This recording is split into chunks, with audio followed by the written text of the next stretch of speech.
In this week's video, we're going to talk about how not to overspend in retirement.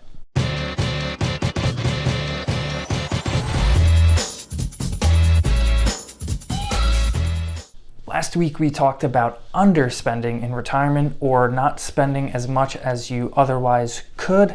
This week, we're going to talk about the other side of that coin, and that's overspending in retirement. So a lot of the same factors are at play. Expenses are going to drive the boat. How much you spend is going to dictate a lot of the other retirement plan pieces. Some of the other factors at play are how much you have saved in those investment accounts, what those investments are going to earn on average over time. Inflation, we know things are going to cost more in the future. And one we didn't touch on last week, but is super important, is longevity. For a married couple who are both age 65, there's about a 50% chance that one of them will live until age 90. 50% chance. For a single female aged 65 years old, there's a 50% chance that she's going to live till she's 85. For a single male who's aged 65, there is a 50% chance that he lives until 82. All right, so now that we know the playing field, how do we avoid overspending in retirement? The first tip is to keep an eye on your distribution rate from your investment accounts in the early years of your retirement.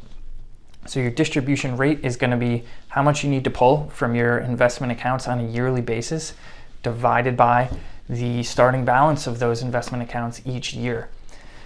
Common wisdom, or the rule of thumb, says that you shouldn't take out any more than 4% of your starting balance on a yearly basis, and that's a pretty good place to start.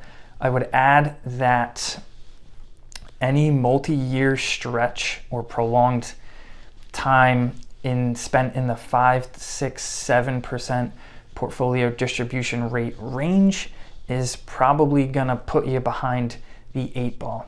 The second tip is to forget about just living off the gains in your retirement account. When we use average returns in our retirement plans, 5, 6, 7, 8%, whatever number you want to use, we bake that into the cake for the investment return side of the equation. But dating back to 1950, there have only been 4 instances in which the market has given us average on a yearly basis.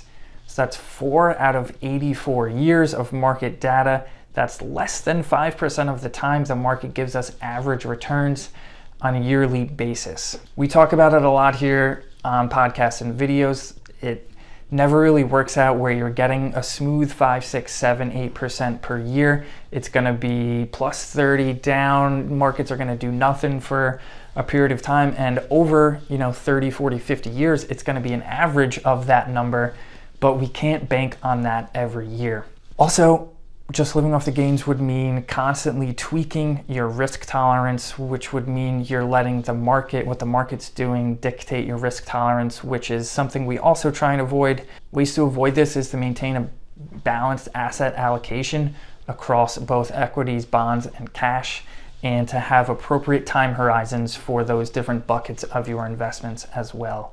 Look, things can and will be tweaked over the course of your retirement. We're talking 30, 40 years here. Things are going to change. Your life's going to change. Circumstances are going to be way different in ways that we don't even expect, in ways that we can't plan for. That's why planning is a process and not a one-time event.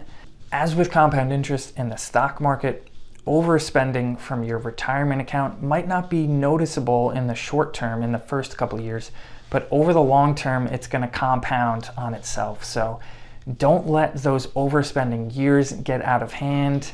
Get a plan in place. If you need help, talk to us. We'd be more than happy to help you plan things out for your retirement.